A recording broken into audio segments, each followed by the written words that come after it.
It was raining the day Bruno was abandoned. Not the soft, romantic kind of rain. It was the cold, heavy kind, the kind that makes the world feel lonely. A small brown dog sat near a broken bus stop at the edge of town. His fur was soaked. His eyes were fixed on the road.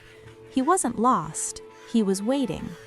Just 3 days earlier, Bruno had a home, a small house, blue gate, a mango tree in the yard, and a little girl named Mealy.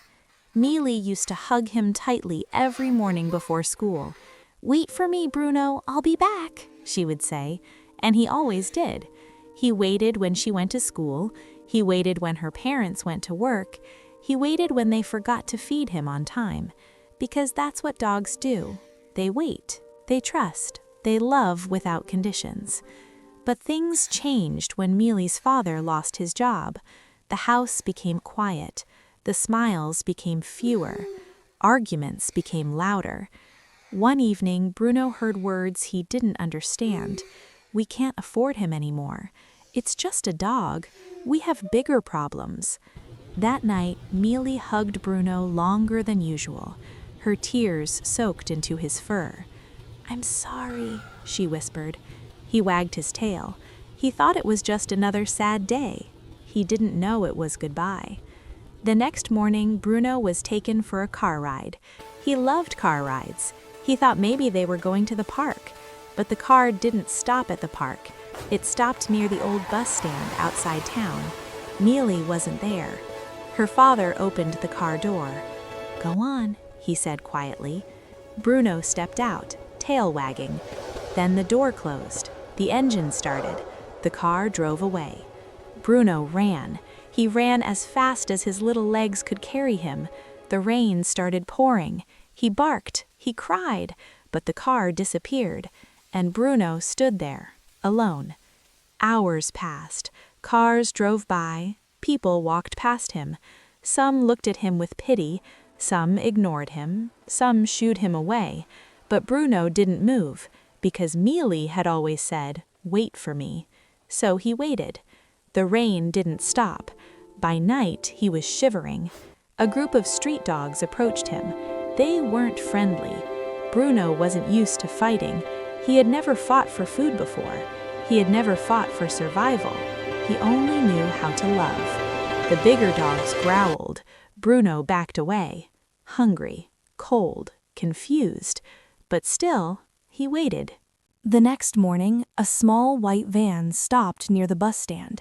On the side of the van were the words, "Hope Animal Rescue." A young woman stepped out. Her name was Aisha. She had kind eyes, the kind that noticed things others ignored. She saw Bruno immediately.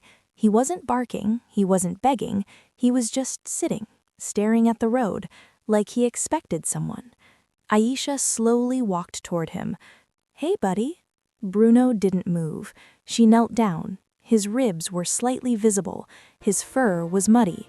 But his eyes were still full of hope. Aisha gently reached out her hand.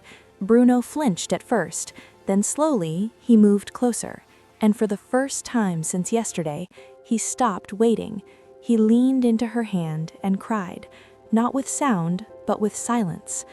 At the shelter, Bruno was given a warm bath, clean food, a soft blanket. He should have been happy, but every evening he would sit near the shelter gate, watching, waiting. Every time a car stopped, his tail would wag. Every time footsteps approached, he would stand up. But no one came. Days turned into weeks. Other dogs were adopted. Puppies left quickly. Bruno stayed, because older dogs are harder to adopt. People prefer small, playful ones, not quiet, sad ones. One night, Aisha found him sitting alone again. "You're still waiting, aren't you?" she whispered. Bruno rested his head on her lap. She felt something break inside her heart. How could someone leave a soul this loyal? One afternoon, something unexpected happened. A car stopped outside the shelter. A little girl stepped out, Millie. She looked thinner, sadder. She saw Bruno through the fence and froze. "Bruno," she whispered. Bruno heard her voice. His ears stood up. His body trembled. He ran toward the gate. His tail wagged so hard it hurt. Millie burst into tears. "I told them not to leave you. I told them," she cried. Her mother stood behind her, guilt written across her face. "We made a mistake," she said quietly to Aisha. "We thought we were solving a problem." Aisha looked at Bruno. He was crying again. But this time, he wasn't waiting. He had found what he was waiting for. But life isn't always simple. Millie's family was still struggling. They weren't sure if they could properly care for Bruno. Aisha explained the responsibility, the costs, the commitment. Millie looked at her parents and said something powerful. "If we don't have enough money for everything, we'll manage, but he's family." There was silence, long silence. Then her father knelt down. "I'm sorry, Bruno." For the first time, he truly meant it. The same blue gate, the same mango tree, but something was different. This time, he wasn't just a dog, he was family. The family struggled for months. They didn't have luxury, but they had love, and love was enough. Years passed. Bruno grew older.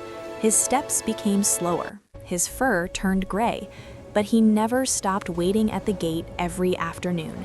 Not because he was abandoned, but because Millie still went to school, and he still kept his promise.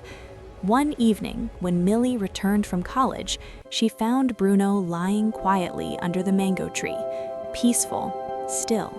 He had waited one last time, and then he left this world, in the only home he ever wanted. Dogs don't need luxury. They don't care about your money. They don't judge your mistakes.